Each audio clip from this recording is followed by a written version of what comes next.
Thank you very much, Andrew. And thanks again for organizing this session. And yes, as you said, I moved from oceanography into studying human perception. And in this talk, I'm actually going to talk about both of these projects, which doesn't happen very often. So I'll go ahead. Traditionally, in audio signal processing, we think of sounds as being composed of a mixture of signal, which we think is interesting, and noise, which we often think of as a nuisance. Today, I'm going to describe two examples where sounds that are typically considered noise turn out to carry interesting and informative information about the world. And in both cases, we are able to access that information by analyzing the sound statistically. So I'll argue in many cases, we should maybe think about noise as just a different kind of signal that carries a different kind of information.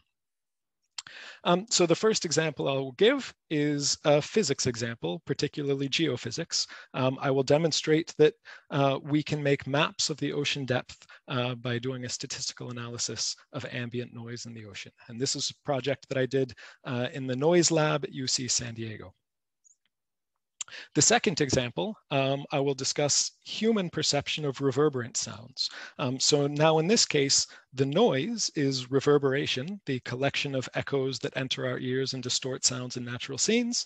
And I will present evidence from behavioral experiments, which suggests that humans are using audio statistics to perceptually separate the sounds in their ears into components, the source and a perceptual representation of the reverberation. And then moreover, that the brain does not think of the reverberation as noise to be eliminated, but a signal that gives us information like how far away is the sound source that we're hearing.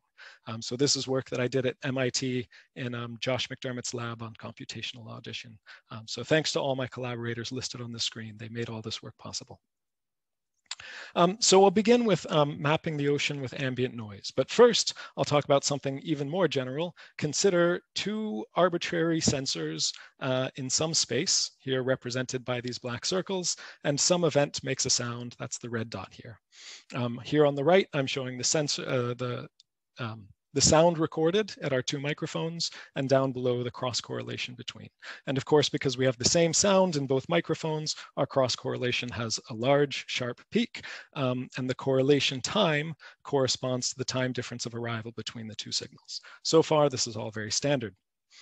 Now suppose another sound event occurs that gives us more signal in our microphones and a different peak in the cross correlation, which occurs at a different time because the source is in a different location.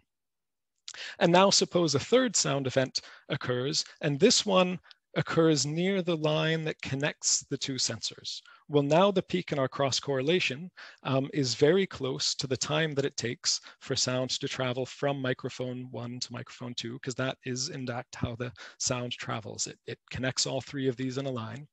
And now suppose our system gets noisier and noisier and noisier and noisier. Well, now the signal in our microphones is a cacophony. All these signals piling up on top of each other and interfering with each other. And you could rightly call this an uninterpretable noise. But in our cross correlation, particularly the statistics of the cross correlation, we get a very, very clear structure. Namely, there's a large discontinuity at exactly the time it takes for sound to travel from microphone 1 to microphone 2. So this sound correlation gives us a tool for some basic physical inference. We can record sound, which is produced by the combination of the statistics of our noise field and the environment. By taking the correlation statistics of our recordings, we get the travel time between the microphones, which tells us something about the sound speed. And if we have a physical model, that tells us about the density of the medium.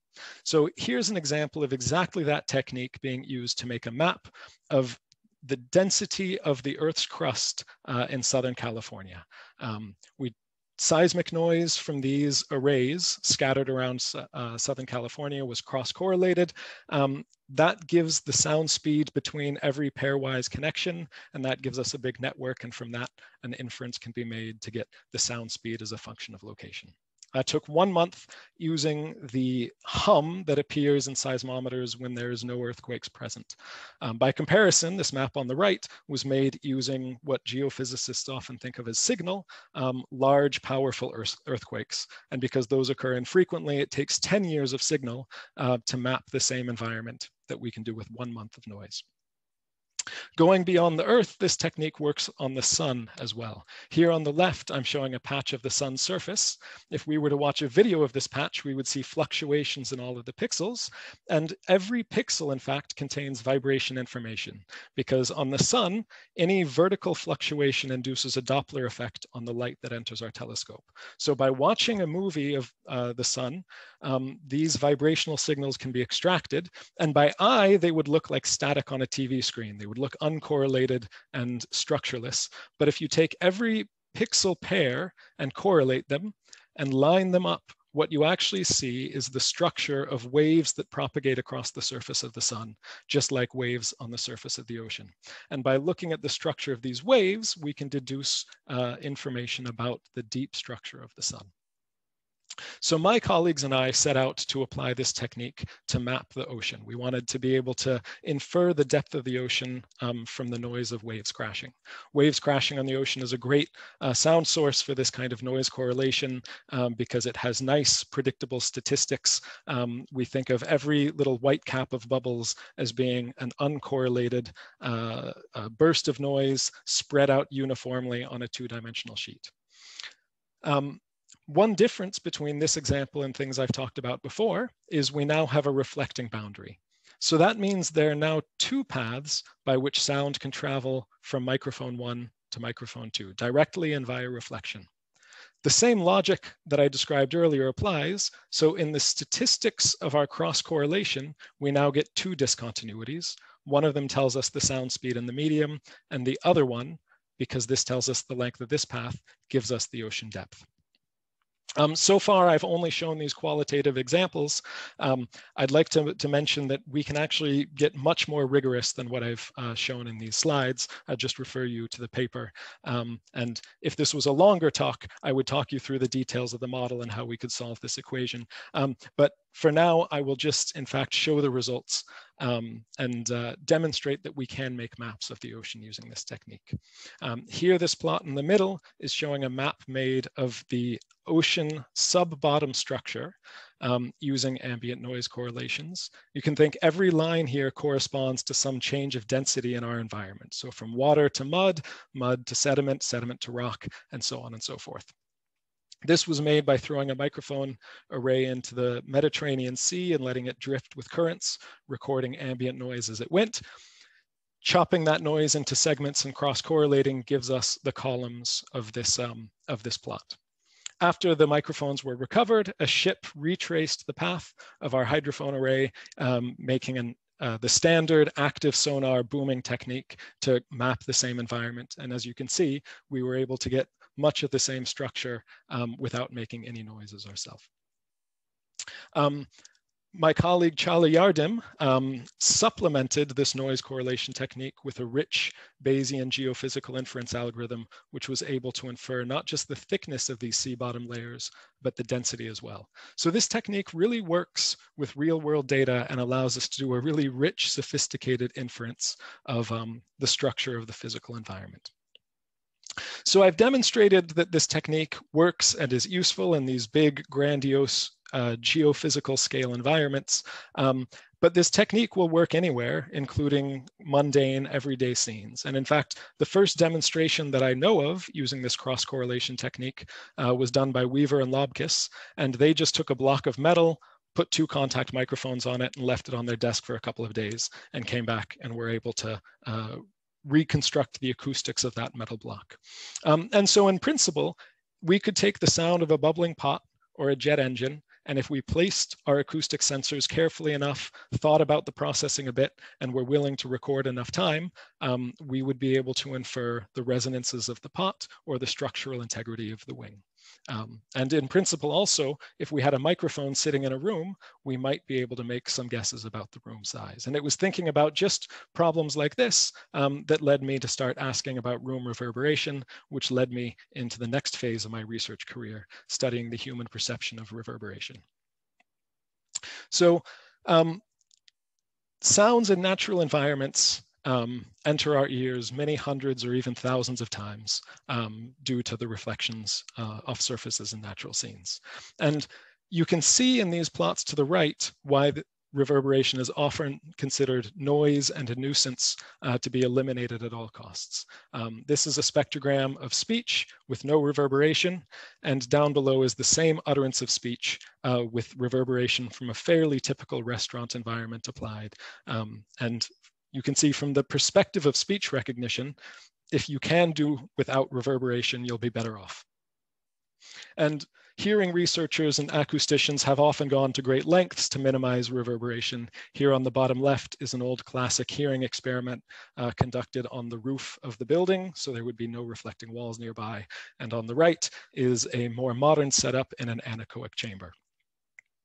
Of course, the human brain doesn't have the option of minimizing or avoiding reverberation. We have to make sense of sounds in the messy environments where we live. So, there will be reverberation, significant reverberation in restaurants and forests and conference rooms and bathrooms and department stores and what have you not.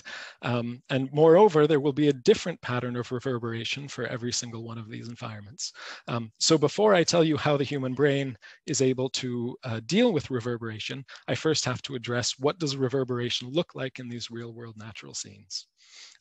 So there's been a lot of good theoretical work on reverberation, but it is mostly applicable to very geometrically regular environments, which doesn't always apply to the place where humans live. Reverberation can be simulated with ray tracing and boundary element methods. This is getting faster every year, but it's still a rather slow and expensive way to get a large, high quality reverberation data set. And reverberation has been measured in the past, but most past measurements were biased towards musically interesting spaces like cathedrals and such. And for the question of how does the human brain deal with reverberation in everyday life, we need something a little less sacred and more profane. So I set out to take a battery-powered speaker and a portable recorder to the spaces where humans actually spend time and make measurements there. And I'll just point out, we were able to make measurements in public spaces because we used a very low volume broadcast. The speaker would make a little low amplitude buzz for about 3 to 10 minutes. And then we would average over time, eliminating the effect of background noise and getting the room reverb response. And this was actually an adaptation of the ocean mapping technique that I described in the first section of the talk. We just replaced our ocean surface with a buzzing speaker. So that gave us a set of about 300 reverberant impulse responses from natural scenes. And the next question is, what features, what acoustical features do all of these have in common, which might allow the brain to make sense of reverb in natural spaces, the diverse range of reverb in natural spaces? So here on the left, I'm showing a spectrogram of a fairly typical reverberant impulse response. Just to the right, I'm showing several frequency channels that we've pulled out, and you can see a couple features jump out to eye. We get straight line decay on a log scale. That means we have exponential decay. There's no surprises there to the reverb theorists. And we also see that we have different decay rates at different frequencies. And this frequency-dependent decay rate turns out to be very consistent across our surveyed data set. Here on the right, I'm showing the reverberant decay time as a function of frequency for all of the impulse responses that we measured after blocking them according to their size. And we can see that the mid-range frequencies are almost always the most reverberant, with the high frequencies and the low frequencies being much less reverberant. Now, there are reasons that we might expect this from acoustical physics. We can talk about absorption and reflection transmission laws, but from first principle physics, it would have been very hard to predict the exact shape of these. We really needed to go out into the messy world and make the measurements to see this frequency dependence in its full glory. So now that we have these measurements, these kind of statistical nature of natural reverb, we want to ask, is this what the brain is actually using? Are these the relevant features for human audition?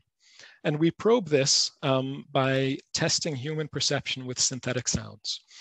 So we'll take a sound source and we'll apply to it synthetic reverberation that we've synthesized using nothing but these natural statistics. We take Gaussian white noise and we filter it and impose these decay rates at the right frequencies upon our noise. And that gives us a sound which we can play to listeners. And we ask them to make judgments about the sound source and about the space where the sound was recorded. And if they're able to do this, then we assume that the natural statistics we have imposed, which are really the only structure on the signal, must have captured the perceptually relevant features in the sound. We can then lesion our model and make edits to the sounds we're presenting and ask how human perception of source and space changes.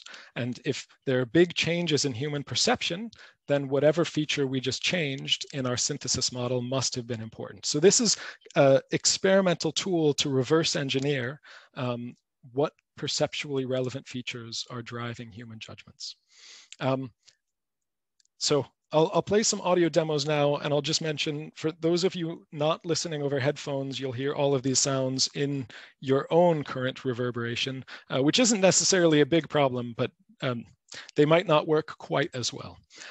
So I'll start by playing a sound that we generated by convolving speech with reverb that we synthesized to be as natural as possible, matching the statistics of the natural environment. And note that this sounds like a PA broadcast in kind of a big cavernous subway station or something like that. Anyway, it was evident what he had in mind. So it sounds like speech and it sounds like reverb. I'll now play a demo where we imposed unnatural decay, and now note, so it's non-exponential decay on the reverb now, and now note that the speech sounds wrong. There's something unnatural about it. Less personal salesmanship. And now finally, I'll play an example where we've imposed an unnatural frequency dependence upon our the decay rates of our synthetic reverb. And note now the speech sounds perfectly legible and in fact quite dry.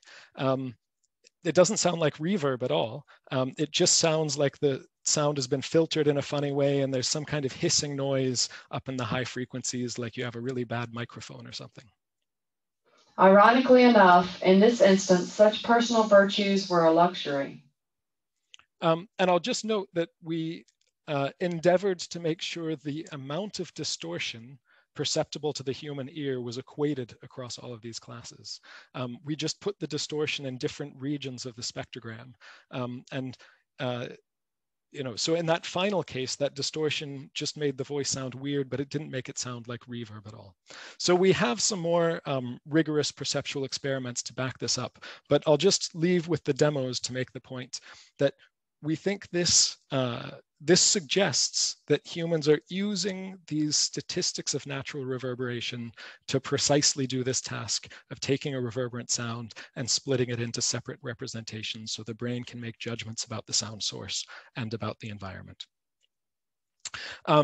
So I'll just briefly go on a tangent. Sounds resonate in solid objects according to very similar physical principles as sound resonates in rooms. And so you might wonder whether the approach that we've applied here can say anything about the sound that objects make when they collide. We certainly wondered that, and we went and measured the sounds of some resonating objects using similar techniques to measuring room reverb. And so here is a spectrogram of a resonating solid object, and unlike reverb, we get very, very, very sharp spectral peaks here, the resonant modes of the object. So we might think the natural way to apply our statistical analysis of sounds is to measure the statistics of resonant modes from these solid objects. So we take measurements and we fit multivariate Gaussians to the measured modes, power, frequency, and decay rates.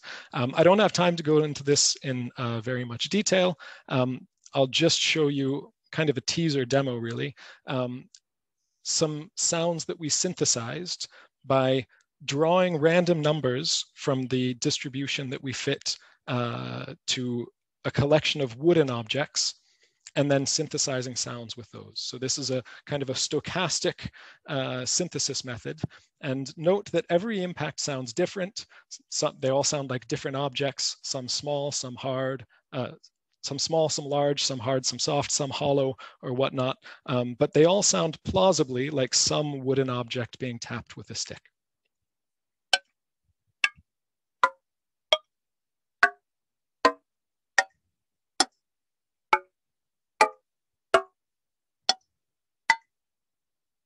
And so this gives us some evidence that humans are using mode statistics to identify material, because mode statistics are the only thing we've imposed upon these sounds, and yet we still get a reasonably compelling sense of a woodiness in our material.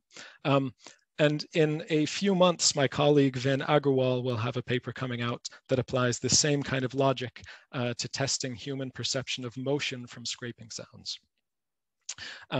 So, you know, I just mention these to note that I think in this domain of how humans infer physical properties of objects and motions from sound statistics, we've only scratched the surface with our experiments on reverberation.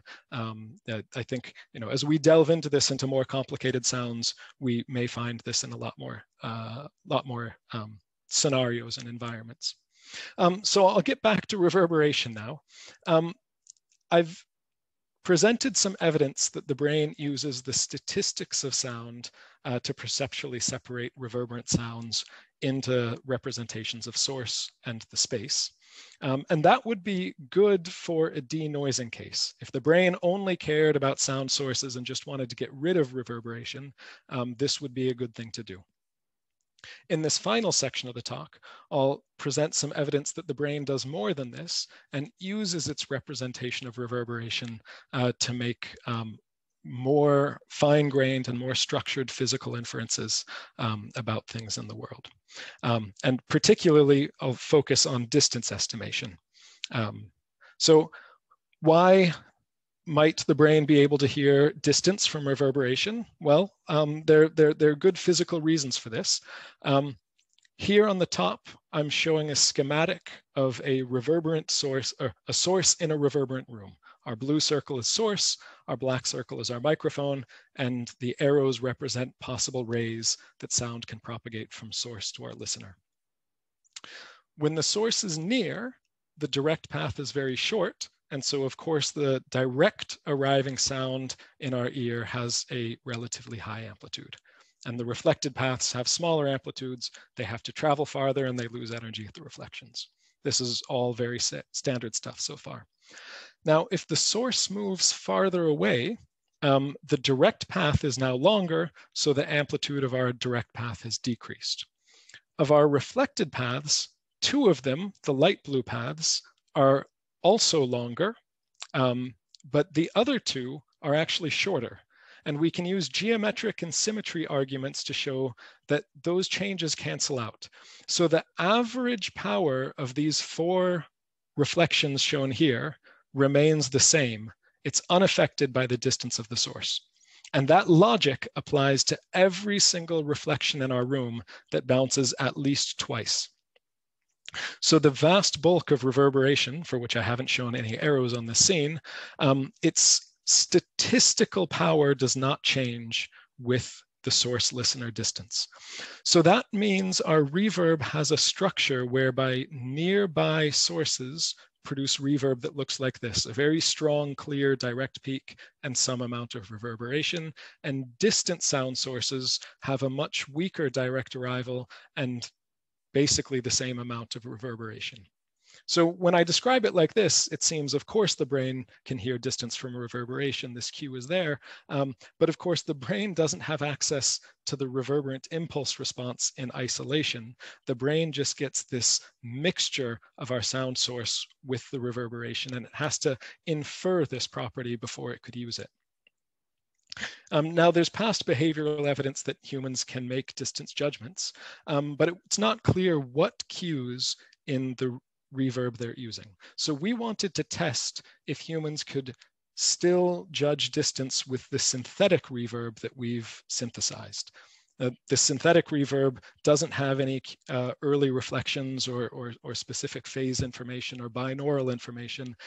It just has these sound statistics that I described earlier. So to make the task challenging, we took environmental sounds that we recorded on our lab, things like chopping vegetables and boiling a kettle of water, a lawnmower and a chainsaw, and what have you not. And we played them to listeners over headphones, either as we recorded them or with our synthetic reverb applied. And we asked them to judge how far do you think the source was from the microphone. I'll show the results here on the right, and we can see that when we add reverberation, the sources were judged as farther away, and rather consistently, they were judged to be about 10 meters, and that's exactly what we designed our reverberation to do. So because this worked with our statistical synthesis of reverb, this gives us evidence that the distance cue humans are using is in the same sound statistics that humans were using to identify the presence of reverberation in the first place. But as we were doing experiments like this, we couldn't help but notice that whenever we applied reverberation, this type of reverberation to quiet sounds, things sounded unnatural and things sounded a little bit wrong. So I'll just play an example. This is the sound of somebody typing on a keyboard. And I'll play exactly the same sound, but now with our synthetic reverb applied. So you can tell that there's a similarity there, but also you can tell that it doesn't really sound like a natural recording of somebody typing on a keyboard. At least if I presented that to you and said this was a high quality recording of typing on a keyboard, you might think that I was crazy. And just to show that this isn't specific to this one sound, here are the results of a source recognition experiment that we ran with about 100 quiet sources and about 100 loud sources. So the quiet sources were things like paper rustling and suitcase rolling, and the loud sources were jackhammers and bulldozers and freight trains and things like this. And you can see that when we add reverberation, human source recognition is impaired much, much more for the quiet sources than it is for the loud sources. And it's the same reverberation, it's the same distortion. So this implies there's some kind of interaction between the reverb and the sound source. And so why might this be? Well, we suggest that this is because humans are jointly identifying the source and its power and its distance. So the logic is when a sound enters the ear, the brain can detect the reverberation, which tells the brain that the source is distant. If the source is distant, then if the brain is using some kind of implicit causal inference, it has to know, well, the source must have been powerful, because if it wasn't, we wouldn't hear it with such distance. And if the source was powerful, well, then that actually constrains the possible event that could have created the sound source. It might be that, we often talk of building invariances into recognition algorithms, but in the domain of sound recognition, maybe you don't want pure invariance. If you hear something really, really loud, that's probably a cue that it's not typing on a keyboard in the natural world. And so perhaps the brain uses these dependencies. And it didn't have, well, okay, never mind. If this is true, then we should see something similar if we took out the reverberation step and we just cranked the power level of the sources up. So we just look at this relationship. If we play quiet sources at high volumes, are they misidentified as well? And so we ran that experiment too, and this is exactly what we see. As I'm showing the presentation intensity at the ear on the x-axis and proportion correct on the y-axis. For loud sounds, loud sources, I should say, the louder the presentation level, the better the source recognition. For quiet sources, we get a different effect. As the presentation gets very, very loud, recognition falls off. And this is consistent with our intuitive causal inference story, this idea that the brain is using distance and source level to constrain its estimate of what made the sound. So that means that not only does the brain separate reverberant sounds into their respective contributions, but from the reverb, it's making inferences of distance, and it's then using this information subsequently to improve its interpretation of the sounds that it's hearing. So in fact, the brain seems to be hearing the source better and more accurately because of the structure of reverb that it has access to. So in conclusion, we can hear the world with noise. I've shown two examples where by taking noise, which is often thought of a nuisance, finding that we can learn more about the world by paying attention to it. And in both cases, it's the statistics of the noise where we're getting the really interesting information. And so I would argue that noise is just a different kind of signal that requires a different kind of listening. The first example, I've shown that we can map the ocean depth just with ambient noise when there is no signal whatsoever. The noise is all we need. And in studies of human perception, I've presented some data which suggests that humans are using the distortive noise of reverb, not only to estimate the environment, but also to better estimate the source. And then also we have some evidence that human perception of material and motion from contact and scraping sounds is also using a similar in principle statistical analysis. So finally, I'll just close by saying that I think in this work, we found that studying the physics of sound and the perception of sound together can teach us something new about both. And particularly in all the projects I've presented here today, which all involve in some way physical inference via sound statistics, we can draw a kind of tentative line between the rigor of acoustical physics, the richness of natural scenes, and the auditory processing that underlies natural hearing. So thank you for listening. I'll be happy to take any questions. Thanks so much, James, for the really, really interesting talk. So there's one question from John Hershey. John says, so does this allow us to avoid inflicting noise pollution on the whales? Yes, actually. The ability to map the ocean silently does exactly that. I would say there's no reason, or at least I would say there's much less reason to go out mapping the ocean using very, very loud booming sounds. So that's a plus. I would argue the ambient noise technique is also just more elegant, but I'm a big fan of being gentle to the ears of the whales too. So, other questions? I have one related to that same project. Mm-hmm. So those methods tend to have, it looks like, handcrafted mechanisms for measuring depth. Has anyone looked into methods that are based on learning, like learning how the wave sounds correlate with depth? So that is, I believe, where the field has been going. Over the last couple of years, I've been working in human perception rather than the acoustics domain, but I still keep tabs on it, and more machine learning and statistical learning is being used there, and with great effects. When I was working there, it was before the machine learning revolution had kind of swept beyond its own field into others. And I think it's very interesting that we were able to get kind of interpretable information without it. And I hope in the future that we'll be able to combine the two and use the kind of, again, the rigorous models that we have of oceanographic environments, but maybe supplemented by statistics of sound fields that we've learned. And then maybe we could even bring this kind of hybrid out of the ocean into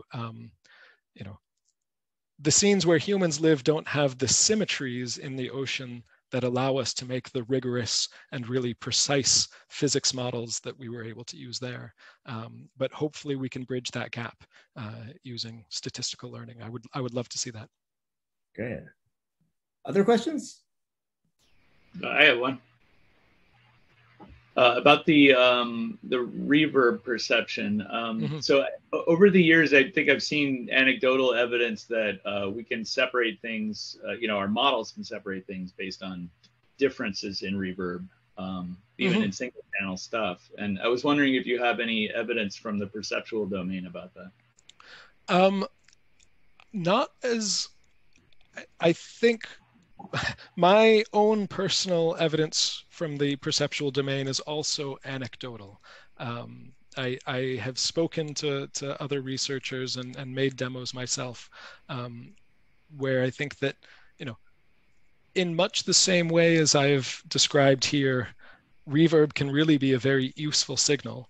And I think in the demos you showed, your algorithm could separate near and far bird songs, and the reverb induces a different kind of structure, a different statistical structure on individual sound sources, and that could well be a really useful cue for sound separation.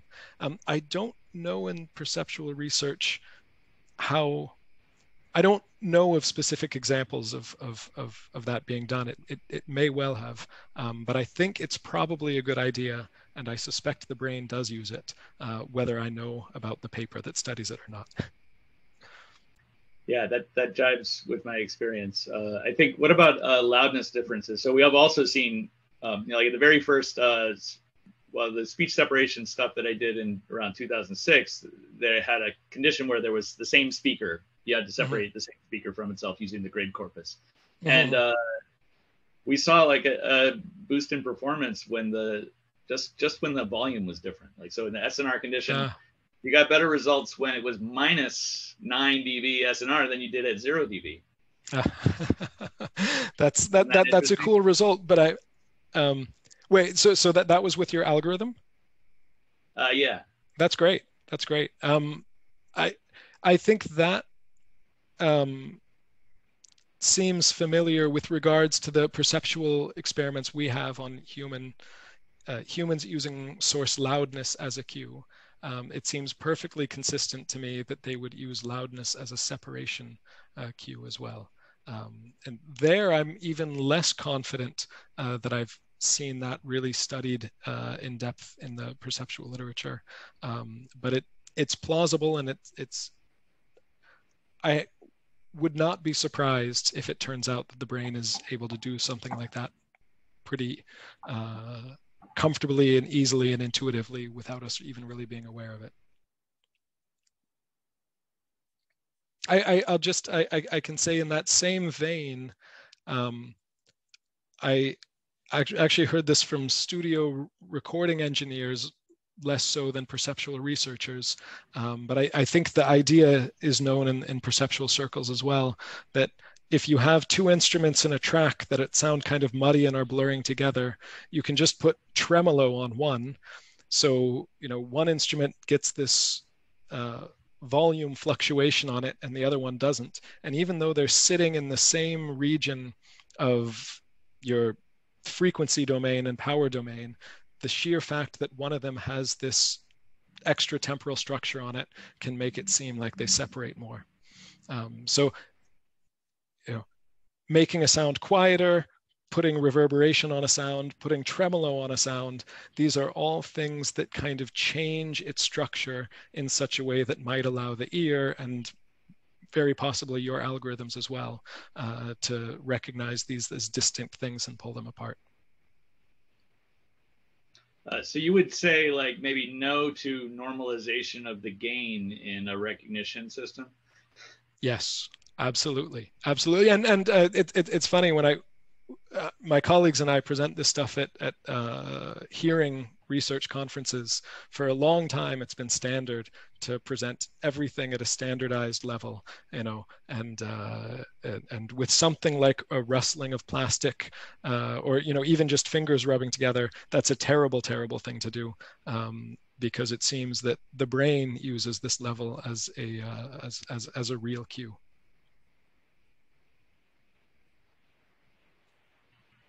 Are there any other questions for James?